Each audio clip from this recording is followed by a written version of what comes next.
5, the gentlewoman from Virginia, Ms. McClellan, is recognized for 60 minutes as the designee of the minority leader.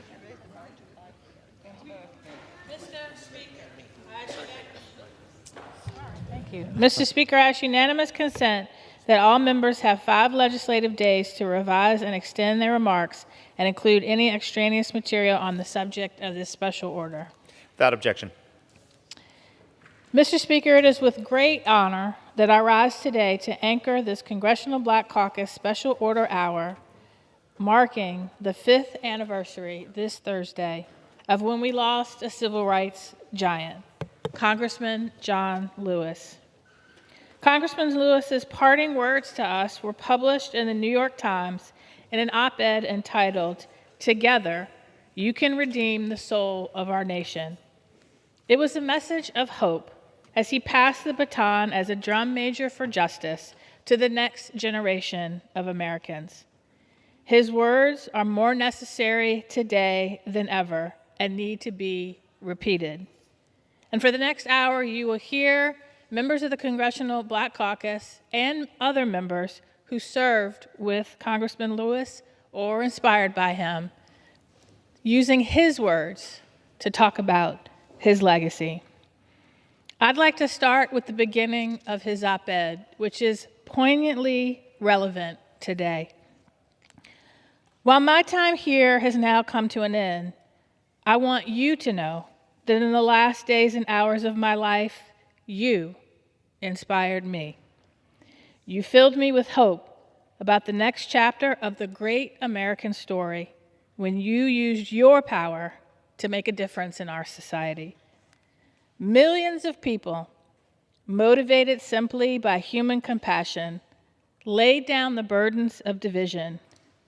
Around the country and around the world, you set aside race, class, age, language, and nationality to demand respect for human dignity. Mr. Speaker, we need that call, that clarion call, that demand for respect for human dignity today more than ever before.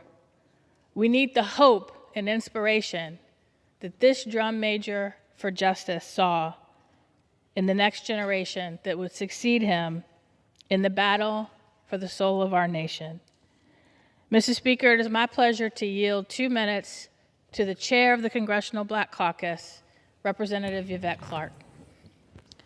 Mr. Speaker, I thank the gentlelady from Virginia for yielding. Quote, "Our society is not unlike the children in that house, rocked again and again by the winds of one storm or another. The people of conscience never left the house," end quote. In his memoir in 1998, Walking with the Wind, a memoir of the movement, the great Congressman John Lewis recounted a childhood memory of being caught in a terrifying storm with a group of children in his Aunt Seneva's small house in Pike County, Alabama, near the town of Troy. As the storm tried to lift the house, John and the children held hands and worked together, using their unity as their strength to stabilize the home. This was, among things, a metaphor for how society, especially in moments of discord, upheaval, and conflict, requires people to come together, hold on, and stand firm against forces trying to tear it apart. As it happens, the icon, Congressman Lewis's words, timeless words, speak directly to the unique moment we find ourselves in today. With the unprecedented assaults on our voting rights and the slow erosion of our constitutional democratic norms, the House most certainly is in danger. Voting rights has always been the CBC's North Star. And right now, the franchise, this tool, the foundation of our democracy, is under threat. At a time when our democracy is under constant siege by the Trump administration, we must do all we can to protect it. As we speak, extremist Republicans at the local, state, and national levels are running the table with every tactic in their arsenal to disenfranchise Black and minority communities. To date, Hundreds of bills to restrict voting access have been introduced in states around the country with the aim of closing polling locations, curbing early voting, vote by mail, and imposing stricter voter ID requirements. These efforts are coordinated, they are well-funded, and they are targeting our communities with laser-like precision. The question now is, what are we going to do to stop it? For generations, we have marched, fought, and even died for the right to vote. Congressman Lewis certainly knew this. It is a shame that partisan politics have brought us to the point that we cannot agree that access to the ballot box should be a right afforded to every American. Congressman John Lewis is devoted every day of his life to fighting to make our country live up to its highest ideals, to the promise that all men, and may I add women, are created equal. From the Edmund Pettus Bridge to the halls of Congress, the boy from Troy never stopped making good trouble. It is in that spirit that the CBC and House Democrats will always fight back against the voter suppression that plagues our country and impedes access to the ballot box, particularly in Black communities. It is in that spirit that we will not stop until we pass the John R. Lewis Voting Rights Advancement Act, to restore and modernize the protections of Voting Rights Advancement Act to prevent states from erecting new barriers to the ballot box. As our beloved John said, the people of conscience never left the House. With that, I yield back. Thank you, Mr. Chair. It is now my pleasure to yield to our immediate past chair of the Congressional Black Caucus, Stephen Horsford. I thank the gentlelady from the Commonwealth of Virginia for yielding. If we act on the answer to what is right with courage and commitment, we will overcome all that stands between us and the glory of a truly beloved community. Those are the words of our dear friend and colleague, Representative John Lewis. He didn't just preach these words, he lived them.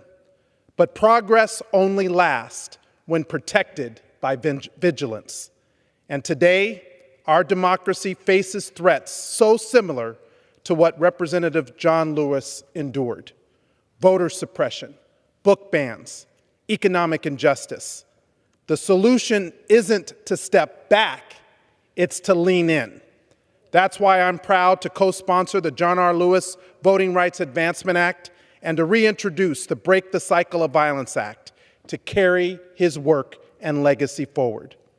Let's do more than remember this giant among men. Let's legislate, let's lead, and above all, let's get in what he called good trouble, necessary trouble. I commend our chairwoman of the Congressional Black Caucus and all of our members and the members of this House to carry on the legacy of Representative John Lewis. I yield back. Mr. Chair, it is my pleasure to yield 2 minutes to the former chair of the Congressional Black Caucus, Representative Joyce Beatty. Thank you, Mr. Speaker, and thank you to Congresswoman Jennifer McClellan for yielding, and to our chairwoman, Congresswoman Clark. In the words of John Lewis, democracy is not a state, it's an act. And each generation must do its part to help build what we called the beloved community, a nation and a world society at peace with itself. Mr. Speaker, on this 5th anniversary of the passing of Congressman John Lewis, I rise to sound the alarm. Our democracy demands action now. The democracy that John Lewis fought for, bled for, still remains under attack. And after the Supreme Court's Shelby County versus Holder decision, nearly 100 new laws surfaced, closing polling places, cutting early voting, banning drop boxes, changing ID rules. And who's paying the price? Our democracy. That's not a policy, Mr. Speaker, it's persecution. These restrictions aren't about protecting democracy. It is simply a modern poll tax in disguise, aimed to confuse, designed to suppress and discourage voters. Because when we vote, when we fight, we win at the ballot box. I know this firsthand, and I know the importance of acting for our democracy. You see, I marched with Congressman John Lewis in Washington, in Selma, and in my hometown, Dayton, Ohio, to the Board of Elections to stand up and to stand against voter suppression with a new generation of warriors in that fight. That's why we must pass the John R. Lewis Voting Rights Advancement Act and Freedom to Vote Act to end these discriminatory practices and make it easier, Mr. Speaker, for everyone to vote. Because our democracy is not a state, it's an act. And I yield back. Mr. Chair, it is now my pleasure to yield to the Speaker Emerita, who worked with Congressman Lewis very closely for many years, Speaker Emerita Nancy Pelosi, for 2 minutes.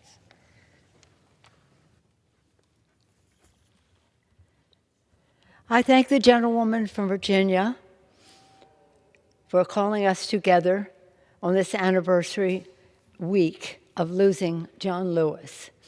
Any of us who served with him in this body, and I have served with him for 30 years, my brother, he challenged us each day to do our very best for the American people by his words, by his example.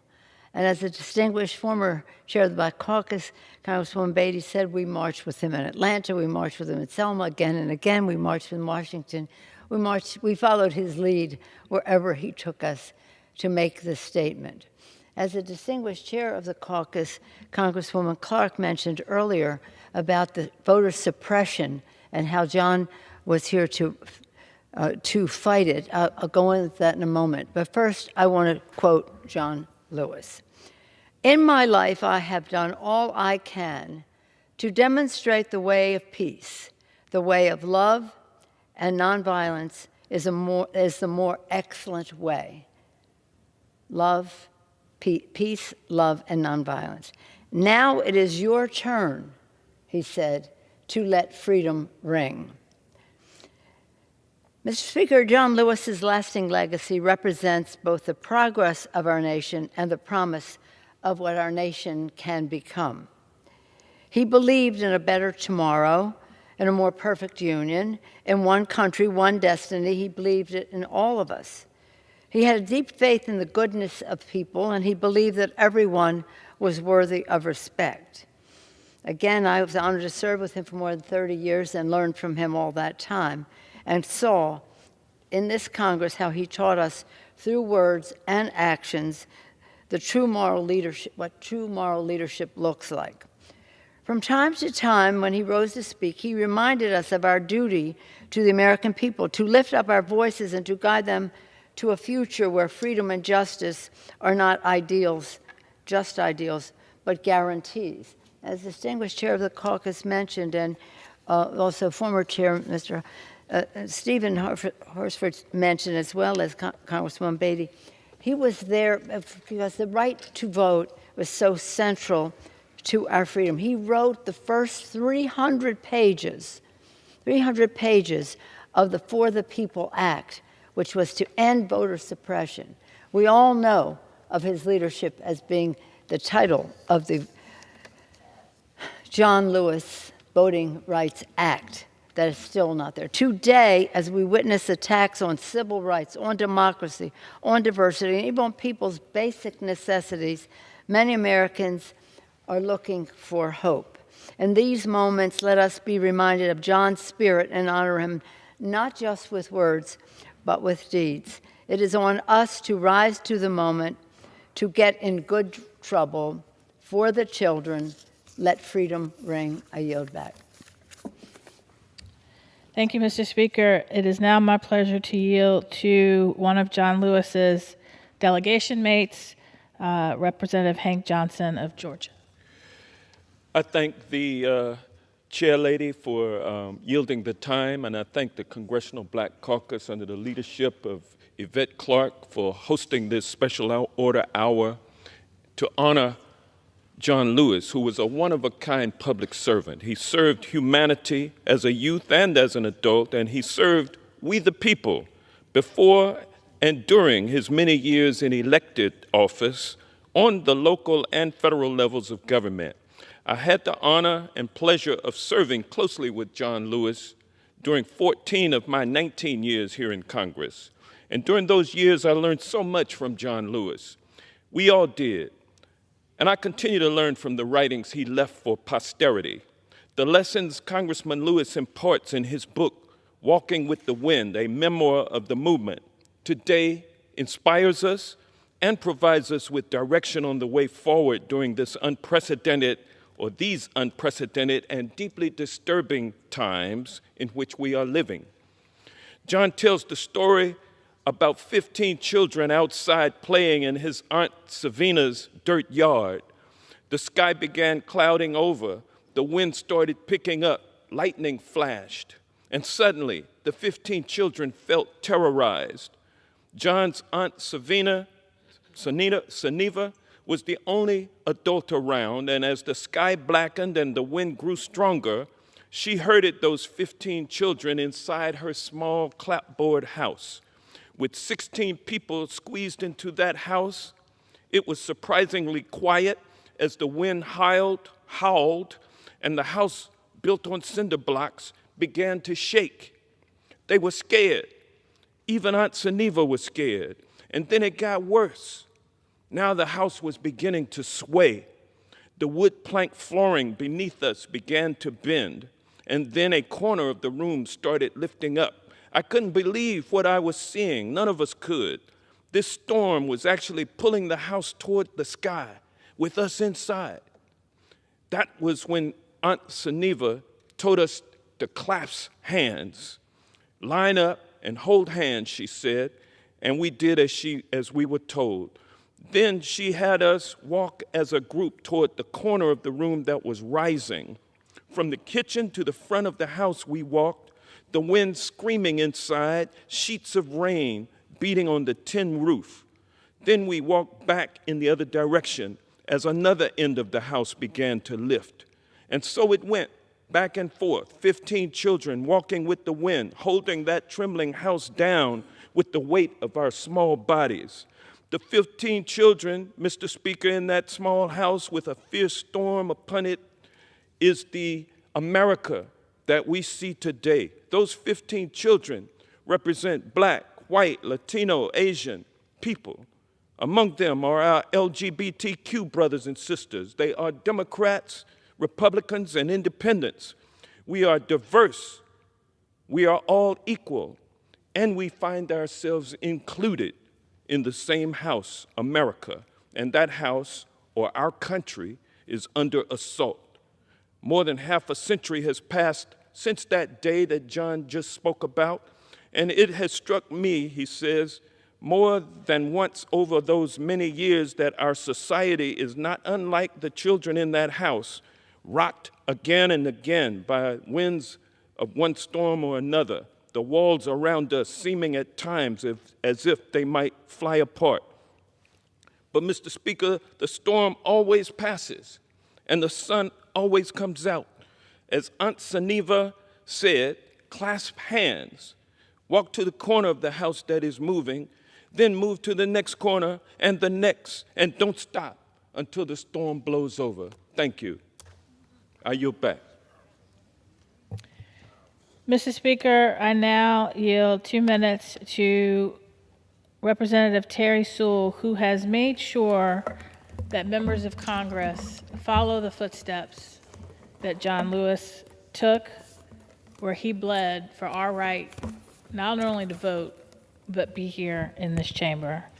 I yield to the gentlewoman from Alabama. Mr. Speaker, never give up, never give in. Keep the faith and keep your eyes on the prize. Those were the words of John Lewis as he crossed the Edmund Pettus Bridge for the last time before his passing in 2020. If I close my eyes, I can hear him say it. Never give up, never give in, keep the faith. His body was frail and stricken with cancer, but his mind was sharp, and his charge to us was clear. No matter what challenges we face, we can never give up. In these troubling times, I think of those words often. John would have a lot to say about what's going on these days. The attacks on our democracy, the erasing of our history, the efforts to make harder for people to vote.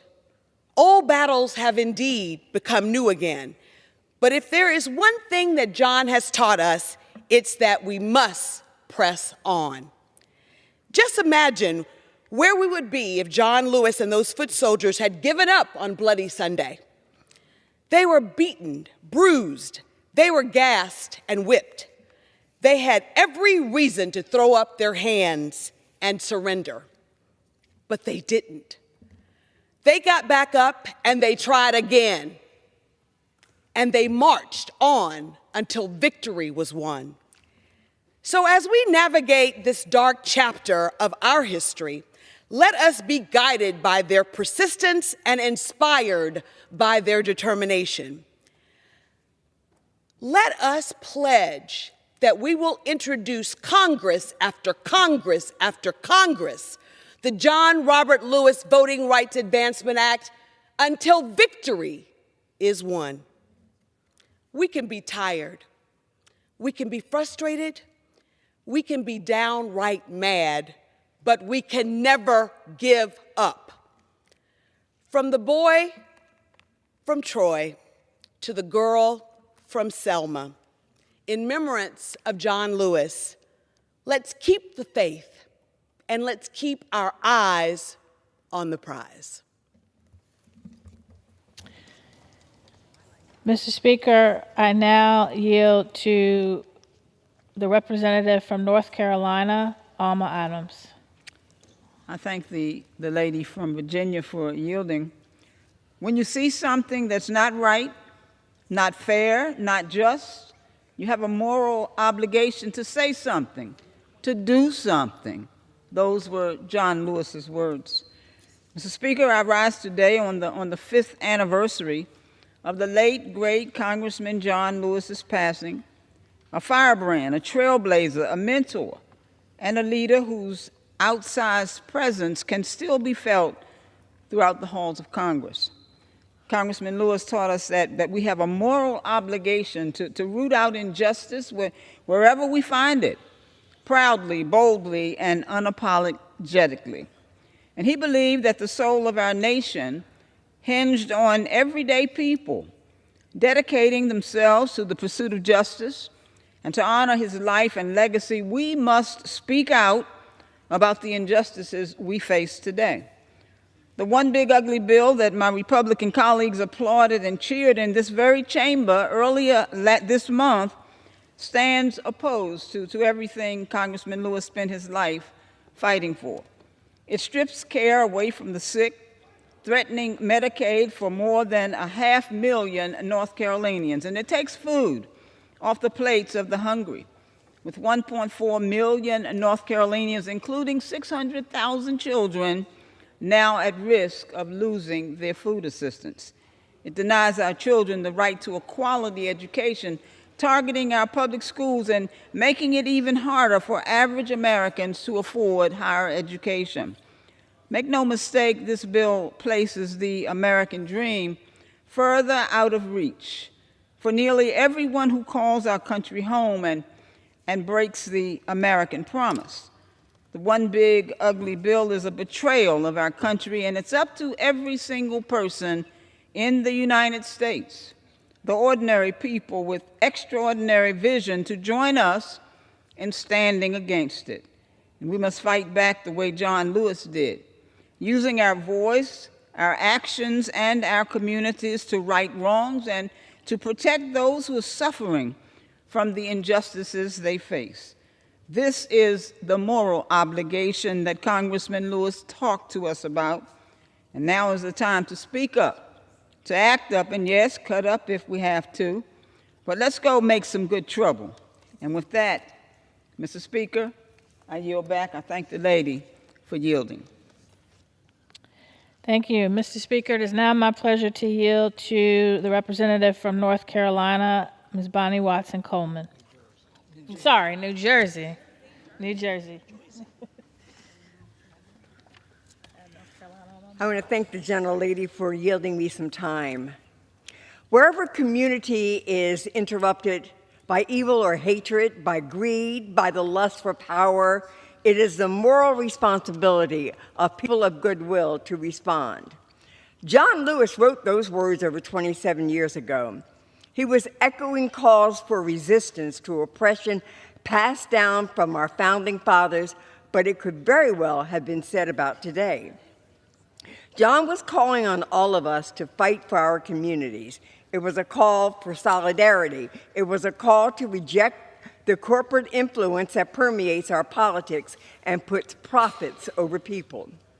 Today, we're seeing the GOP pass bills that cut nutrition assistance to pay for corporate tax cuts, bills that cut funding to nursing homes to pay for billionaires' vacation homes, Republican senators with Ivy League degrees working to eliminate college loans for poor students trying to work their way into the middle class.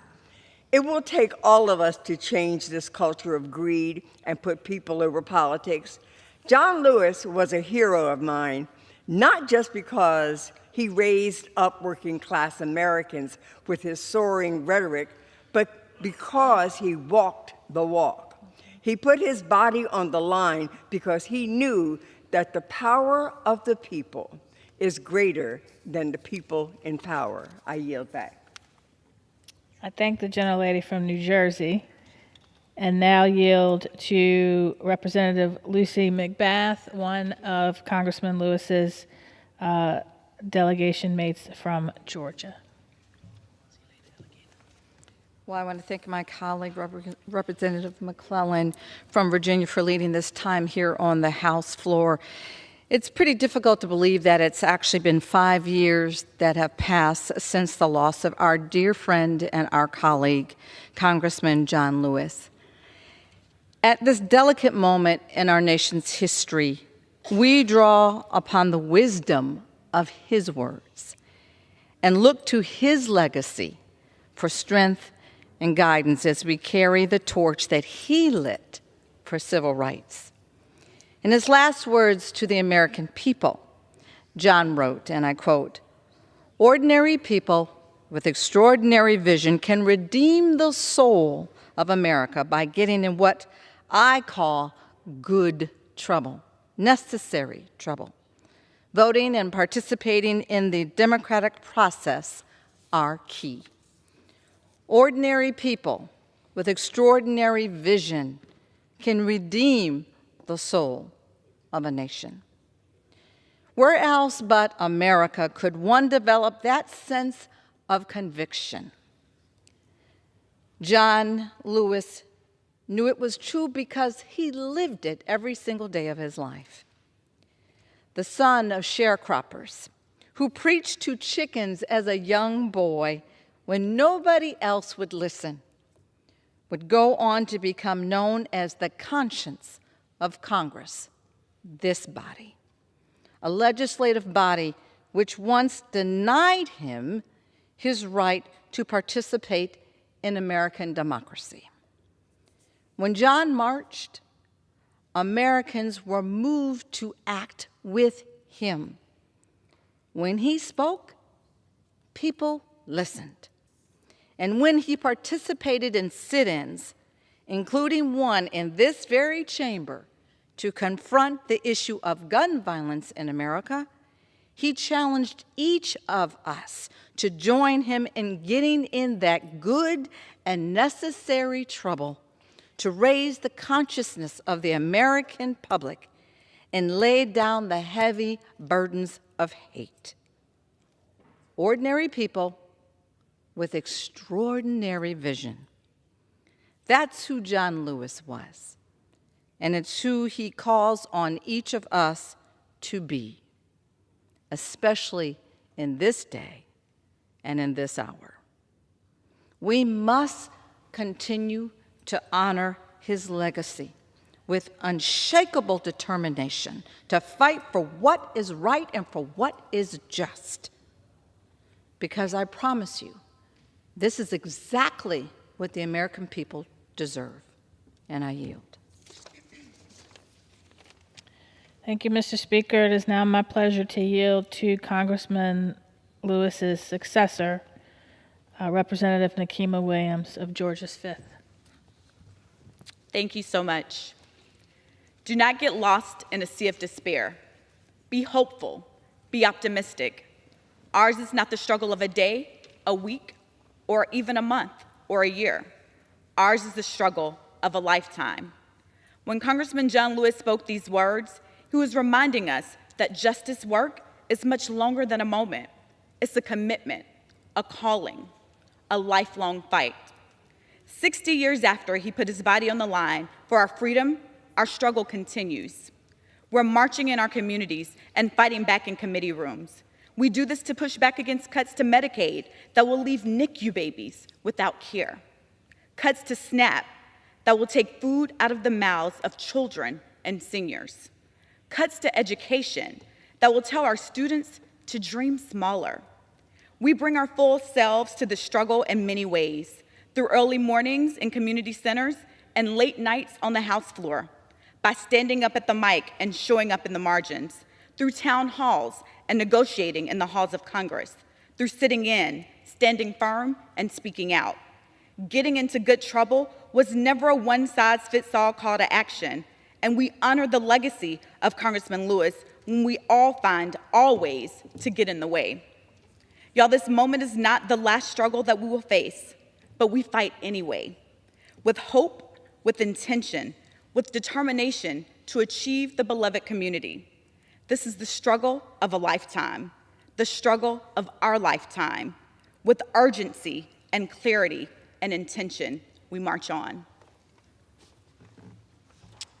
Thank you, Mr. Speaker. I now yield to the gentleman from Louisiana, Representative Troy Carter.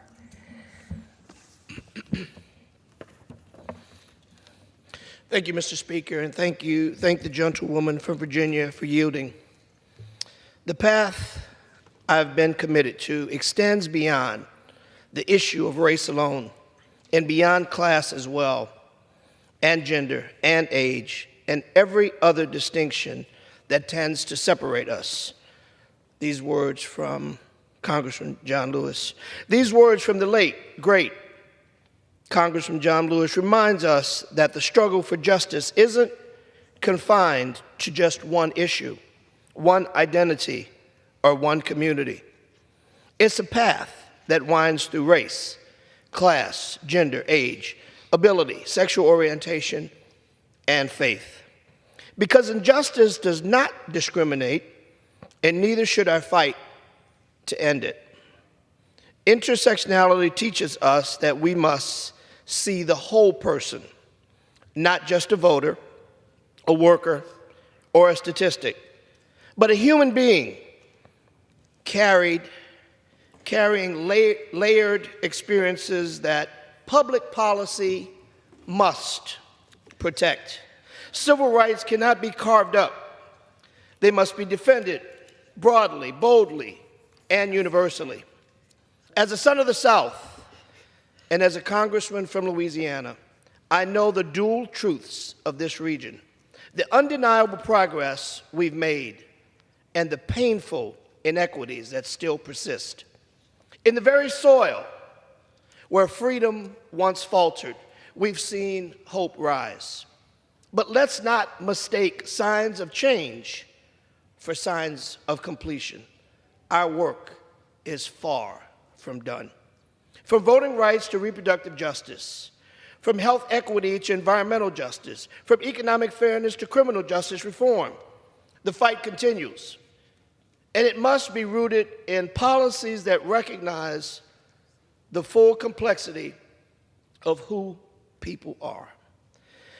This isn't about left or right. It's about right and wrong. It's about ensuring that whether you're black, white, rich, poor, young, old, gay, straight, rural, or urban, your dignity is protected, your rights are upheld, and your government sees you. So let's walk the path that John Lewis laid for us with moral clarity, radical inclusion, and relentless love. Not just for some, but for all. That's how we protect democracy. That's how we make good trouble. That's how we build a more perfect union. I yield.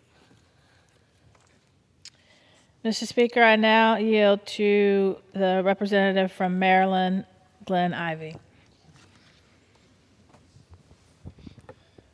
I thank my colleague for yielding and for organizing this special hour honoring the life of the late colleague of ours, Congressman John Lewis.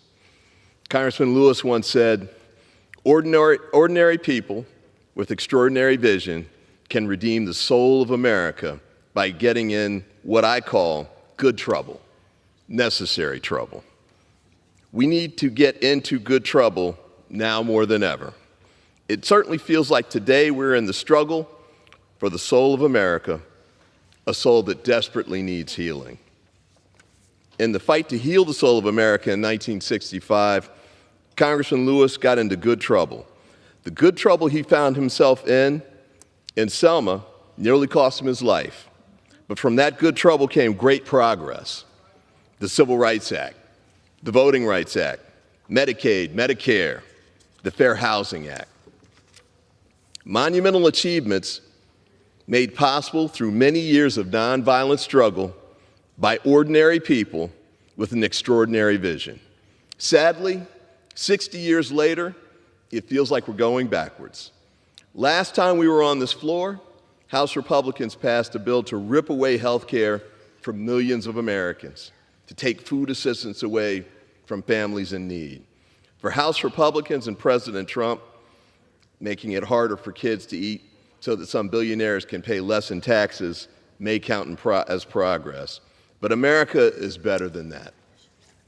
To move in the right direction again, we must fight back for what we believe in, to protect the vulnerable, to assist those in need, to fight against discrimination. John Lewis serves as an inspiration for all of us during these unprecedented and difficult times for so many of our constituents. We must stay engaged, stay focused, and stay committed to the American ideals we cherish, the ideals Congressman John Lewis fought for both in this House and in Selma. To heal the soul of America again, we need to remain inspired by John Lewis and to get into good trouble again. Thank you, and I yield back. Mr. Speaker, I yield to the gentlewoman from California, Representative Sidney Kamlager-Duff. Thank you to the gentlewoman from Virginia for yielding. The Congressional Black Caucus is often referred to as the conscience of the Congress, and Congressman John Lewis was our North Star. I never had the privilege of serving alongside Congressman Lewis, who's also my fraternity brother, but 5 years after his passing, his faith, his words, his story, his work inform my work. I often recall his words, "It's not about who wins. It's not even about who is right. It is about what is right. That never changes. Regardless of if our districts are cobalt blue or ruby red, every single member of Congress took an oath to do right by our constituents and to fight for policies that not only help them get by, but help them get ahead." However, Mr. Speaker, my Republican colleagues have just enacted the largest transfer of wealth from the working class to the top 1% in our nation's history, cutting essential programs and leaving many Americans poorer, sicker, and hungrier. Furthermore, Mr. Speaker, they continue to turn a blind eye to our neighbors, friends, and family members who are being torn from our communities by this administration's militarized ICE. No matter who is in power, we should all agree that it is unacceptable for infants to go without formula, for toddlers to attend school on empty bellies, and for children to be handcuffed and separated from their parents. It is wrong for children battling cancer to lose access to health care or to be deported to countries they have never known. Mr. Speaker, if my colleagues on the other side of the aisle cannot put politics aside to advocate for children, then who are they truly standing up for? I'll let you all figure that one out. America is at a crossroads. Where we go from here as a nation depends on those courageous enough to stand for the most vulnerable among us rather than selling us out to the highest bidder. Mr. Speaker, as congressional Republicans stare down both paths, I urge them to remember the words of John Lewis, one of the greatest to have ever served. It is not about who wins. It is not even about who is right. It is about what is right. That never changes. May they find even a fraction of the courage that Congressman Lewis had and do right by their constituents. Thank you. Thank you, Mr. Speaker. And now another one of Representative Bishop. Another one of, okay. I yield to the gentleman from Rhode Island, Gabe Amo. Mr. Speaker, as Congressman John Lewis said, we live together in the same house. If one section of our house begins to rot, the entire structure is in danger of collapsing. This week marks 5 years since his passing, but his words are more important than ever. Congressman Lewis understood that the fate of all Americans was intertwined and that laws that hurt one hurt us all. Take the tragic action on Medicaid, for example. Just 2 weeks ago, Republicans in this very chamber passed Donald Trump's big ugly bill, which included the largest cuts to Medicaid in the program's history.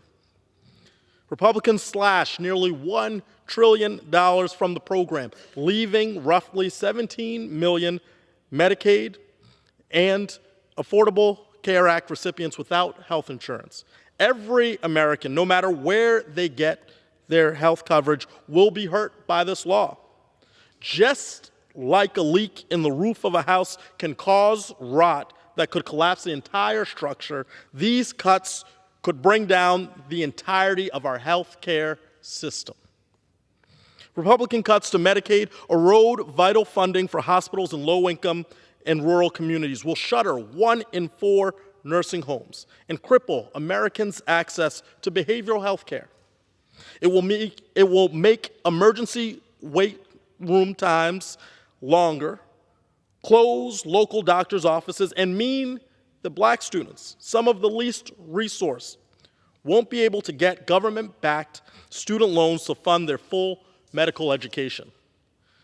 If Congressman Lewis were here with us in this chamber, he would be at the vanguard decrying this immoral, sinful, cruel bill. He was a key player in moving our nation closer to securing the right of health care for all, eliminating disparities in health equity, and improving access to care in his role to draft the Affordable Care Act. We must stand up as our colleagues on the other side of the aisle strip away Americans' Medicaid and hurt that legacy of the Affordable Care Act. We must, as Congressman Lewis would remind us, do the right thing, cause good trouble, and ensure that no one destroys the progress that we have made. And I yield back. Thank you, Mr. Speaker. And now I yield to one of Congressman Lewis's delegation mates from Georgia, Representative Sanford Bishop.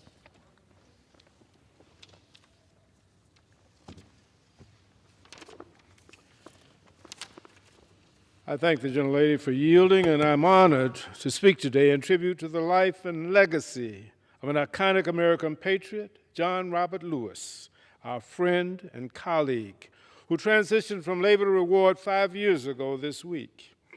John was and still is the conscience of this Congress.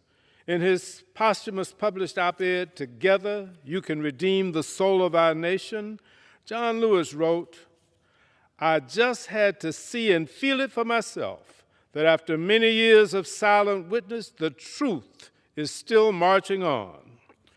Those words speak to us today, as truth is no longer valued in our public dialogue.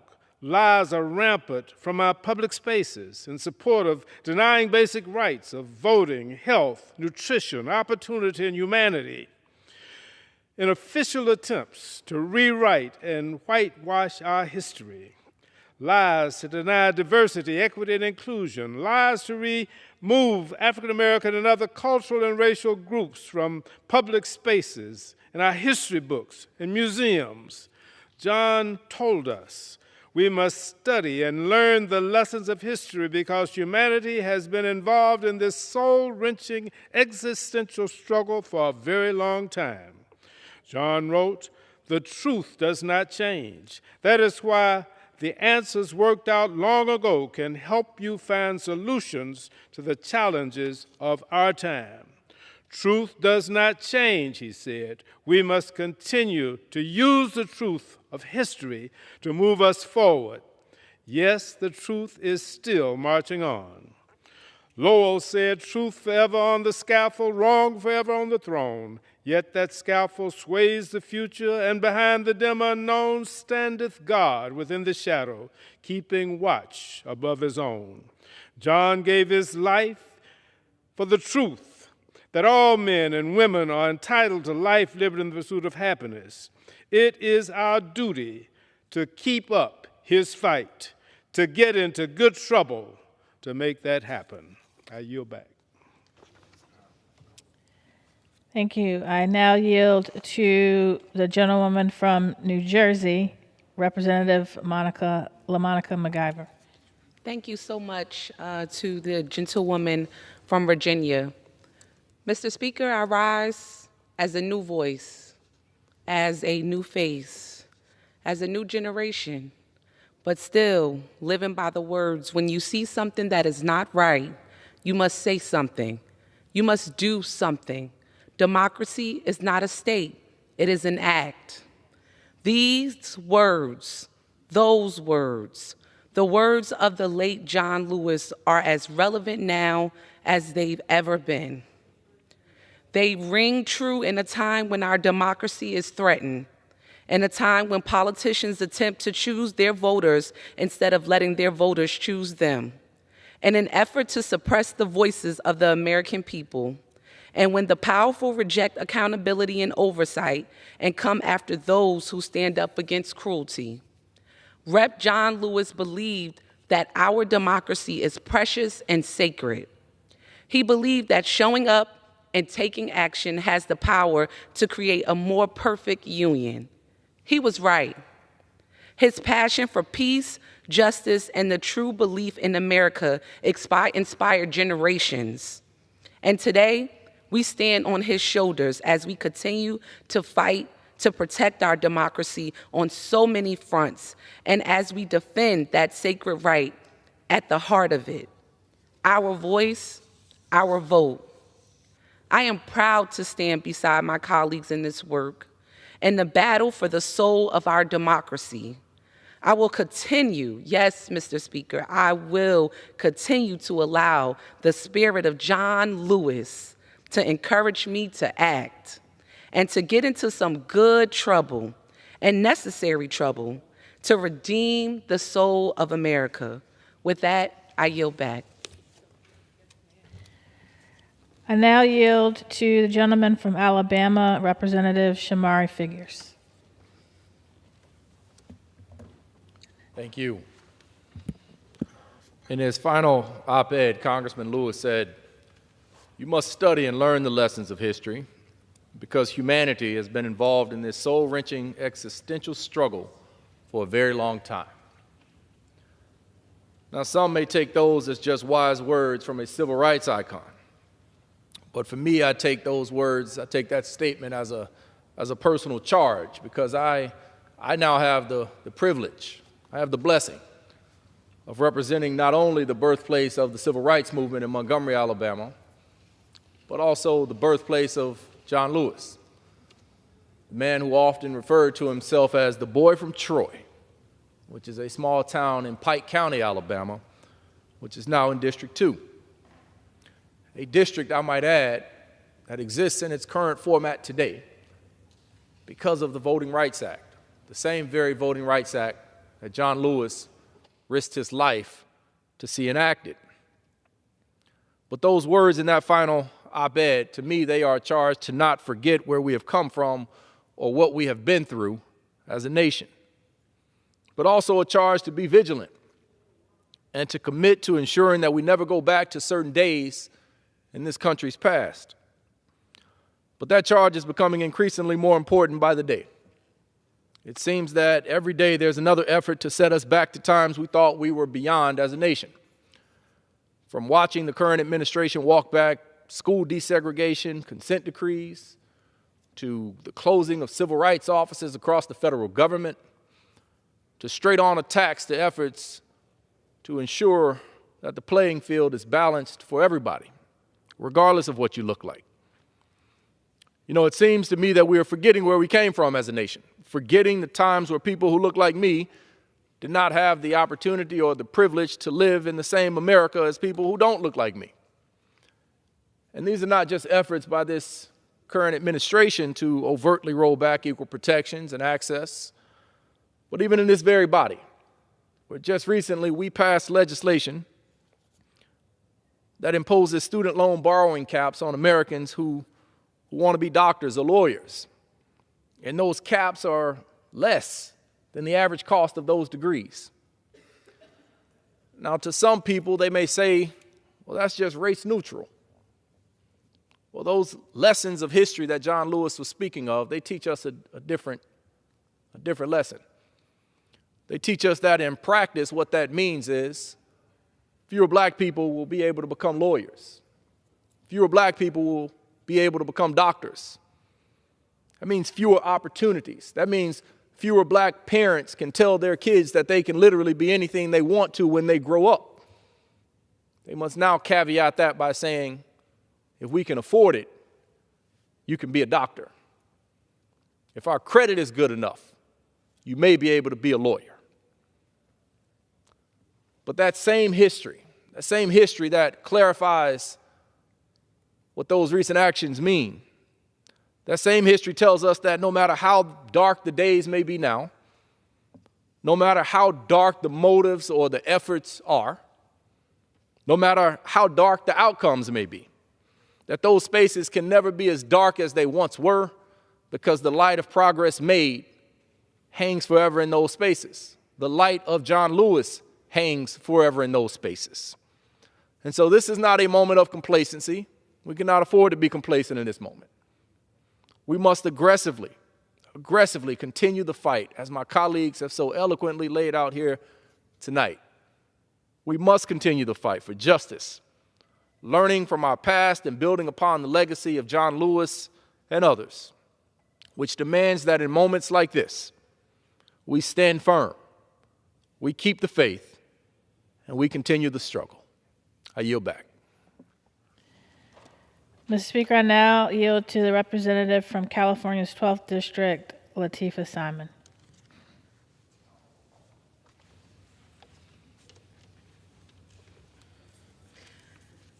Good evening, Mr. Speaker.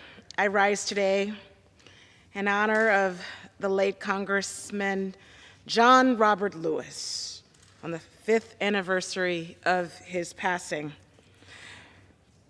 Congressman Lewis said in a beautiful quote, "Children holding hands, walking with the wind. This is America to me. The endless struggle to respond with decency, with dignity, and the sense of brotherhood." We are so thankful for the legacy, the long-living, forever legacy of Congressman Lewis. Before he took the oath here in this room, many of us studied his legacy as a young activist and organizer. Depth with peace and clarity. He held hands with others and walked across the bridge in Selma to meet what we know then was a violent mob who themselves swore to decency. They beat those young people that day, young people who rose up and decided that they too belonged to a democracy that they were born into, but never saw it. Their mothers never saw it. Their fathers never saw it. These young people took the mantle of peace and shone a mirror of hatred, a mirror of segregation, of degradation. And they walked away harmed, but with more clarity. Mr. Lewis was one of the leaders that day. Those who've studied the theology of freedom that is so deeply embedded in all of our faith traditions know that the actions of Mr. Lewis on that bridge, on the streets, on this floor will forever live. And I want to go back before I end to that quote, children holding hands, walking with the wind. Those children, America's children, need us now more than ever. Children will go back to school in 6 weeks, and because of what has been done on this Hill, this week they will not have school lunches. We will diminish the Department of Education. The Office of Civil Rights within the Department of Education was responsible for making sure that those children, disabled children, children who had been pushed to the side, had national standards so that they too could be centered in the classroom with dignity and support. We are tearing those wins apart. As children go hungry, as they are pushed to the side in their classrooms, as we continue to pay teachers less than what they are worth, I ask folks to do what we've learned from our dear mentor, John Lewis. Shine the light with peace and dignity upon those who put forth evil, who strike down the widow, who take food from the poor, who take the word of our God out of context, who feed the wealthy while starving the homeless. Mr. Lewis, we will forever walk in your path for justice, for liberty, and for the sake of our children who need and deserve the winds at their back. And I yield back. Speaker, may I inquire as to the time remaining?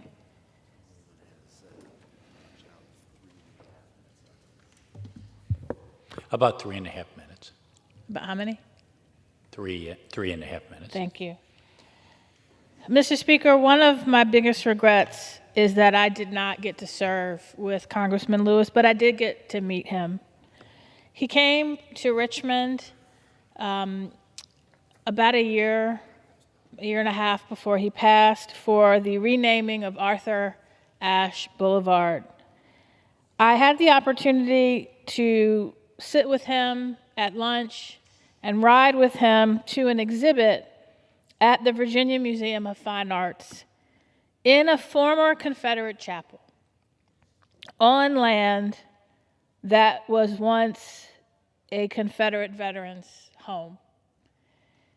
Walking into that chapel, knowing the history that occurred there, and watching John Lewis sit and listen for the first time to the speech he gave during the Clinton impeachment, and he had tears streaming down his eyes. And the quote that sticks with me is when he asked in his booming voice, "Is this good for America? If it's good for the American people, if it's good for the institution." And that, Mr. Speaker, is the question I ask myself every day in this office. John Lewis understood, just as Dr. King did, he wasn't going to reach the promised land of that more perfect union, but he fought for it.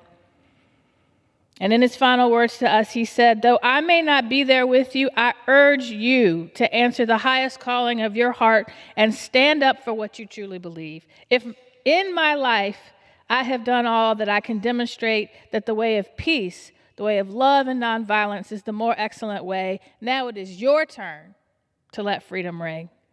When historians pick up their pens and write the story of the 21st century, let them say that it was your generation who laid down the heavy burdens of hate at last, and that peace finally triumphed over violence, aggression, and war.